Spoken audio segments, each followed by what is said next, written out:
Hello, 6th grade Bobcats. Mr. Flatow here. Welcome to another fantastic week at the Helena Middle School. I hope you guys are liking these Bob lessons. For the next week, 2 weeks, 3 weeks or so, we're going to switch gears and move into the reason we are here, academics, being a learner, the fourth universal of being Bob. These next few weeks we're going to talk about academics, why it's so important, why are we here, and I'm going to share some of my tips to help you be your best academically. So make sure you're tuning in, you got your pencils down, and hopefully I'm getting your full attention for all Bob lessons, but especially these next 2 or 3. We're already coming up on midterm. If you're not liking where you're sitting, stop down, talk to myself, stop down, talk to Miss Pandas, and let's figure out what is not going so hot. If you are liking where you're at midterm, keep up the great work, keep doing more of it. Remember, your teachers and counselors, and there's lots of us that are here to help you every single week be your best. So if you're not being your best and you need help, please reach out. You are surrounded by caring adults. All right, let's get rocking and rolling on this Bob lesson. As always, make it a great week at the Helena Middle School. All right, we're on to Bob lesson, Your Guide to Academic Success, Part 1. But first, let's be our best this week at HMS. Let's be safe, let's be responsible, let's be respectful, and let's especially be a learner. All right, 6th graders, I have a question for you. Think about some things you would honestly rather be doing right now at this moment than sitting in advisor or being here at school. I've asked this question to a lot of middle school students, and here are some of the most popular answers that I have gotten. They'd rather be playing video games, of course. They'd rather be sleeping. If you're anything like me, yeah, I like sleeping. They'd rather be watching TV. They'd rather be longboarding. They'd rather be reading. They'd rather be vegging out at home watching Netflix. This one's big, spending time on their smartphones and maybe spending time on social media on their smartphones. We talked about that last week. How about traveling, being on vacation? How about playing their favorite sport, being active? How about just hanging out with friends? Maybe hanging out with family, maybe just hanging out at home and not doing anything at all, or maybe not doing anything at all and just vegging out. Or how about eating, enjoying their favorite meal or a favorite snack? There are a lot of things I know you guys would rather be doing at this moment than sitting here at school. So knowing that begs the question, why are we here in school? Why do we have to be in school? I want you to take 1 minute and I want you to think about this to yourself, maybe chat quietly with the partner next to you.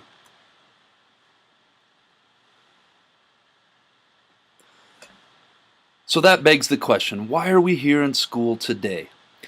Why do we got to be here? I want you to take 1 minute and think to yourself about this question, maybe chat quietly with the neighbor next to you.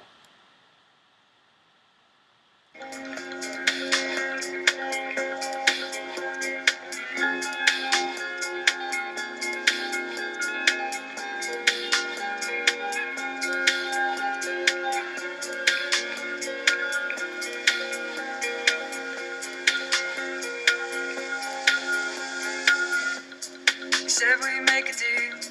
You said we make a deal. Darling, is what you said. Is what you said. So tell me all your lies.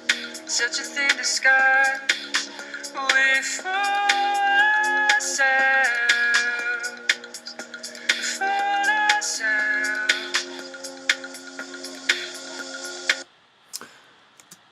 All right, so what are the reasons that you came up with or you and your partner came up with? Hopefully you came up with a few of these. Obviously, to get an education. That's the main reason we are here. And to get an education means we have to learn, to gain knowledge, to grow physically, to grow emotionally, to grow academically, to lay a foundation. I'm going to talk about that here a little bit more. And obviously to prepare for high school. To prepare for a career so that you are career ready when you do graduate from high school, to gain new skills and to gain new knowledge. So here's our goal for you. By the time you graduate from high school, you should be college or career ready. But Mr. Flatow, what does that mean? That means that by the time you finish the 12th grade, you should graduate and be fully equipped and prepared to join the quote-unquote real world. That's where mommy and daddy's not taking care of you anymore, grandma and grandpa, aunt and uncle. You are taking care of yourselves by gaining adequate enough employment to live independently on your own as an adult, not having anybody taking care of you. Or you should be fully equipped and prepared to continue your education at maybe a trade school, learning new skills, maybe a 2-year college, maybe a 4-year college. Whichever route you take doesn't necessarily need to be decided today, and I will talk more at length about this in future Bob lessons. So that is our goal. That is why we are here in school today. The honest truth about the real world. And again, I define the real world as being an adult, being out, being self-sufficient, taking care of yourselves. The real world can be a cold, unforgiving, and tough place. Don't sweat it though. Our job is to prepare you for success in the real world. Again, that's why we are here in school, to get you prepared for the real world so you can go out there and knock it out the park. The real world only cares about what you bring to the table, and this is kind of a metaphor.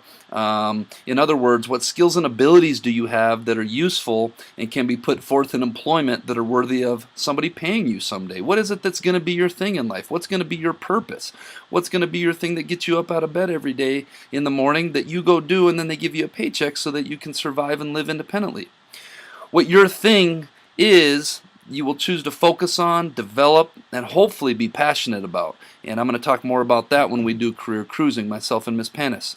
I'll speak in future lessons about how we all have this one thing we are capable of doing better than 99% of everyone else, regardless of who you are. I'm really confident about this, that when everybody discovers their thing that they can bring to the table, that is their gift to the world, I'm convinced everybody has it, but we need to develop this foundation. We need to be in school every day working to gain knowledge so that we have those doors open when we are an adult and we can go out and do that thing.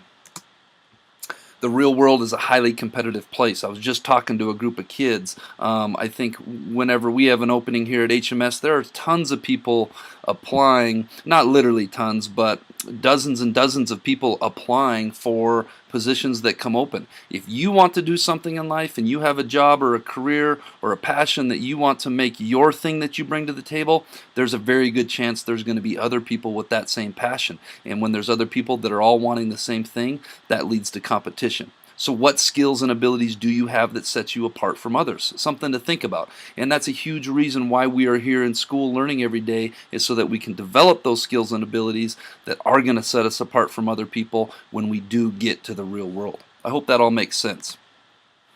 But Mr. Flatow, we're in middle school, not high school. We're not going to be adults and in the real world for a long time. And you know what? I do 100% agree with that. As 6th graders, you guys are 6.5, almost 7 years away from being in the real world. Some of you will be further if you go to a 2-year college or 4-year college or get an advanced degree that I'll talk about in future Bob lessons. Well, I want to share the quote of the week with you. The best time to plant a tree is 20 years ago. The second best time is now. And what this really means is, let's think about planting a tree in terms of building a sweet tree house. This tree house is taken from the back of Mr. Kepler's yard. Mr. Kepler built this summer. Just joking, but Mr. Kepler did build a pretty sweet tree house this summer. But the best time to build this tree house isn't, we can't go out and plant this tree like you see on the right and expect it to hold up a bunch of 2x4s and people in it. We have to plant that tree and then build that foundation and then wait for the tree to develop so that we can go and we can build a cool tree house on it. Well, same thing's going on with you guys. If you think about the real world taking 20 years to get to from birth to the real world, we have to build a strong tree. We have to build a strong foundation so that when we are in the real world, we can support a really cool tree house. I hope you guys like that metaphor. All right, my Jellybean question of the week winners from last week, and this one got a few people riled up, but there was a little method behind my madness. So the Jellybean question of the week was, a woman without her man is nothing. And this, I accepted several different answers, but the main thing I wanted to get across is this can mean two completely different things depending on how you punctuate it. So this was an English professor that did this. This is where I got this from. So let's look at the first example. A woman without her man is nothing. Okay? But if we punctuate it a different way. It says a woman, and then it's describing a woman. Without her, man is nothing. And I'll be the first to say I don't think women are better than men. Men aren't better than women. We are all equals, care about all your success equally. But what I do want to get across is this thing called education, this thing that we're doing right now. It is so, so important. When I get emails or I see things on social media where people don't use punctuation, I cannot understand what they are trying to say.